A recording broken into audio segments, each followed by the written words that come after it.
Bailey is one of our female residents here at the bridge on our secure care unit. Well, I grew up in Signal Mountain. She used to work as a floor manager. In a mill for about 30 years. In '64, she got a job at Crawford Manufacturing. She started out as a assembler. Then that she progressed up, and when she retired, she was the floor supervisor. I had to quit in '93. Mama's been a real treat her whole life. She's always been jolly, always liked to joke and carry on. When she was first admitted to the bridge, she came to us with severe dysphagia. She was real sick and was on feeding tubes and everything. They brought her down here to the bridge. She was on a feeding tube. She had a catheter. She had lost 25 pounds. She was bedridden and wheelchair bound. She couldn't get up by herself. She couldn't roll herself around or anything. From there, she got off of the feeding tube. She started eating pureed diets. They just progressively doing the physical therapy, and Mama just kept improving and kept improving and kept improving, and it's been amazing. When she started getting better, she looked more like a visitor or someone's family member. Mama was getting around so good and so quick that if you was to see her walking down the hall, you would know she was a resident. If you saw her, you would let her out our front door. And somebody would go out the door and they'd see Mama and they'd hold the door and go, so Mama go out the door. Sometimes I get where I can drive, I can walk good.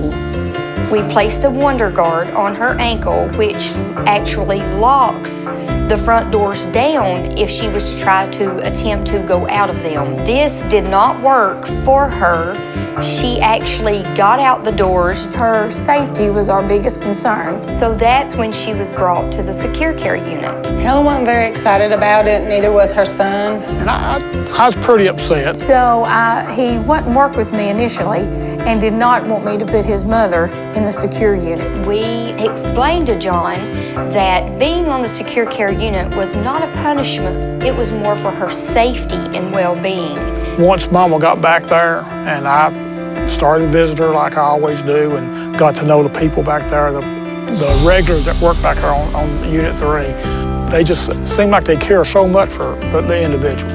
I basically just asked him to trust us with his mother. We do a My Way form with the Serenity process that lets us know what our residents did before they came to us.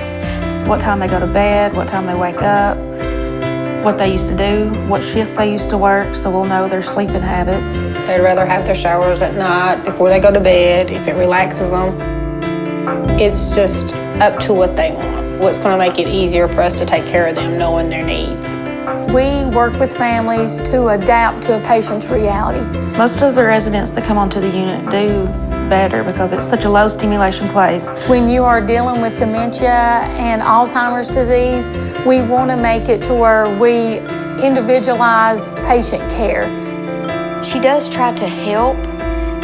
Like when she has a meal, she will immediately take her tray back to the dietary cart. Being the foreman for 30 years. She thinks she's the boss of everything.